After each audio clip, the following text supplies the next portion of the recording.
Hey guys, welcome back to today's video. Today is Sunday, September 25th, 2022, and today we are going to be talking about the governor's elections for the 2022 midterm elections.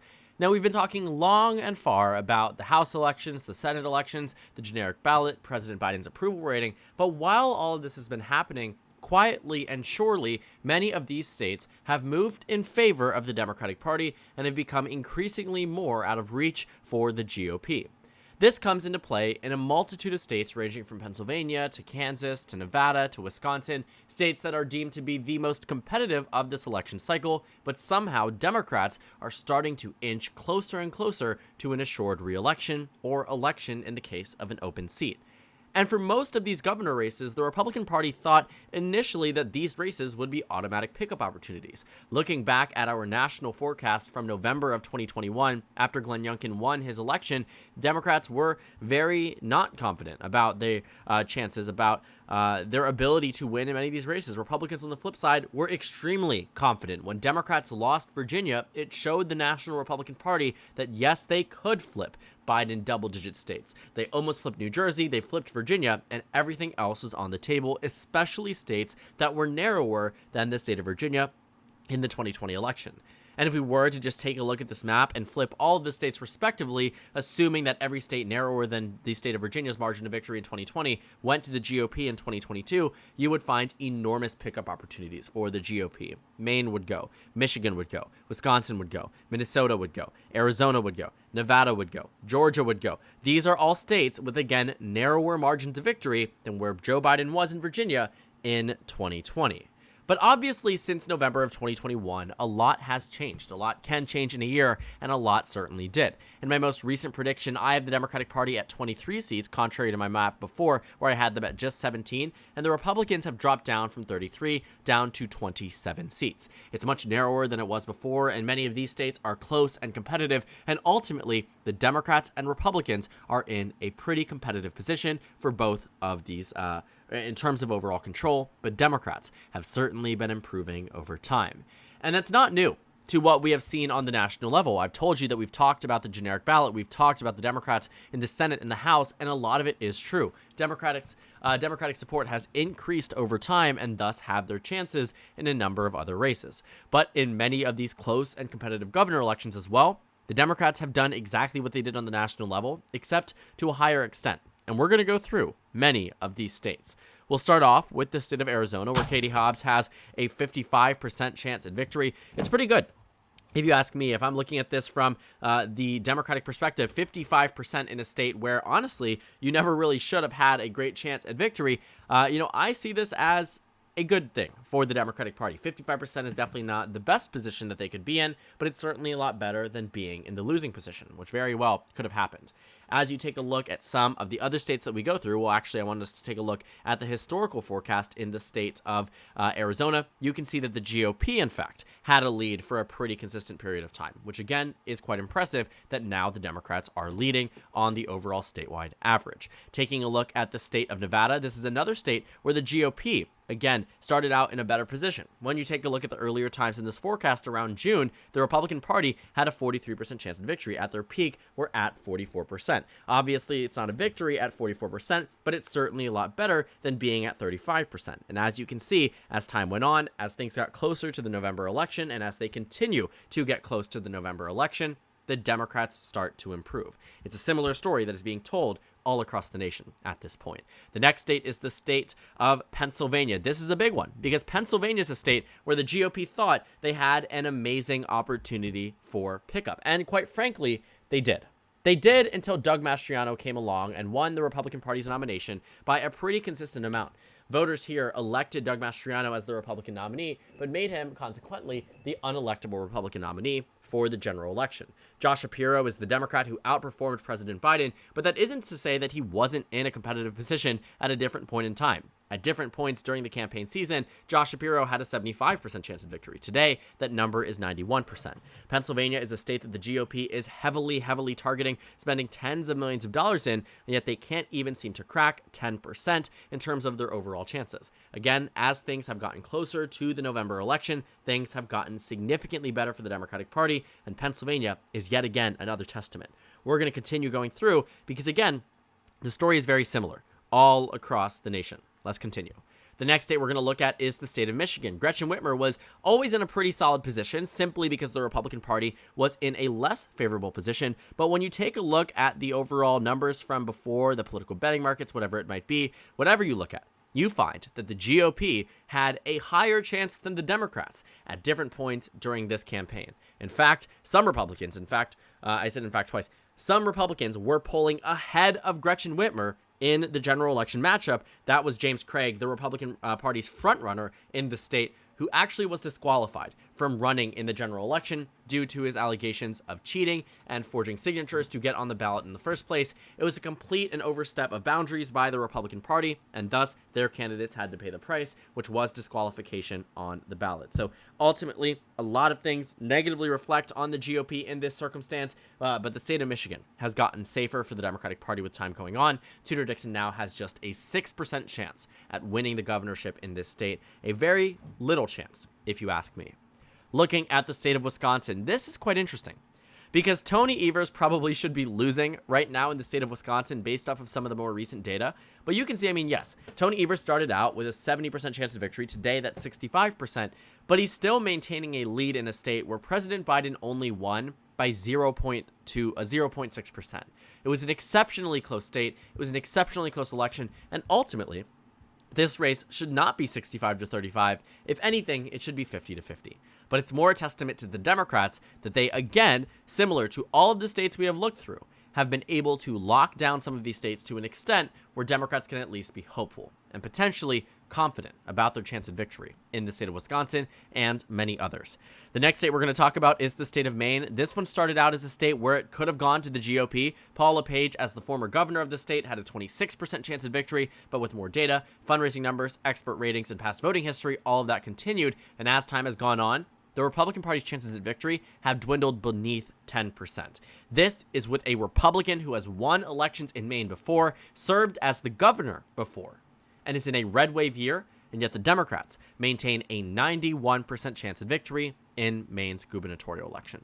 The next state we'll talk about is the state of Minnesota. The Democrats always had a pretty strong chance of victory here, but at different points, you found that Scott Jensen was in some type of position that he could win this race. Now it's down to 5%. It's little to no chance that he actually does come close in this scenario, much less win the election. 5% is nothing to be happy about. In fact, it's quite an embarrassment when you take a look in consideration the state of Minnesota and its close and competitive nature from 2016. Given that this year potentially could be worse for Democrats than 2016, but yet it won't be competitive, is a testament to Tim Walz's electability and the unelectability of Scott Jensen as the nominee. So, looking at the final state I want to cover, the state of Colorado, there's not much here, but Jared Polis, as the Democrat, has a 99% chance at victory within the state, and looking at the forecast over time, that really hasn't changed too heavily, but it started out at 94%. You can see here now that Jared Polis has an overwhelmingly high shot chance at victory. He is going to win the governor election should everything maintain itself as it is on this forecast, and Democrats really have nothing to worry about when it comes down to this state.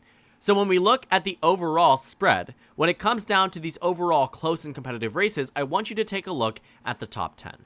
Arizona, Kansas, Wisconsin, Nevada. I don't even think we've looked at Kansas, have we? This is another state where I want to take a look because Laura Kelly, in fact, was losing this race in the earlier style and time of the campaign. Now she's in a much better position at a 66% chance of victory, what was 44. Again, a very clear and consistent improvement for the Democratic Party, and the state of Kansas is no different.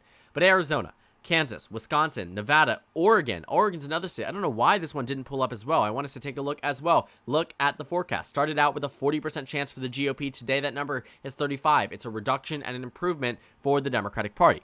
So hopefully we haven't missed too many other states. But again, Arizona, Kansas, Wisconsin, Nevada, Oregon, Georgia, New Mexico, Pennsylvania, Maine, Florida. These are the states that are deemed to be the closest. But previously, that was not the case. Oregon in this circumstance has gotten more competitive because the Democrats haven't done so well. But in terms of states that the Republican Party probably should have locked down, let's take a look at our older map prior to the one that we have right now. Kansas should be likely red.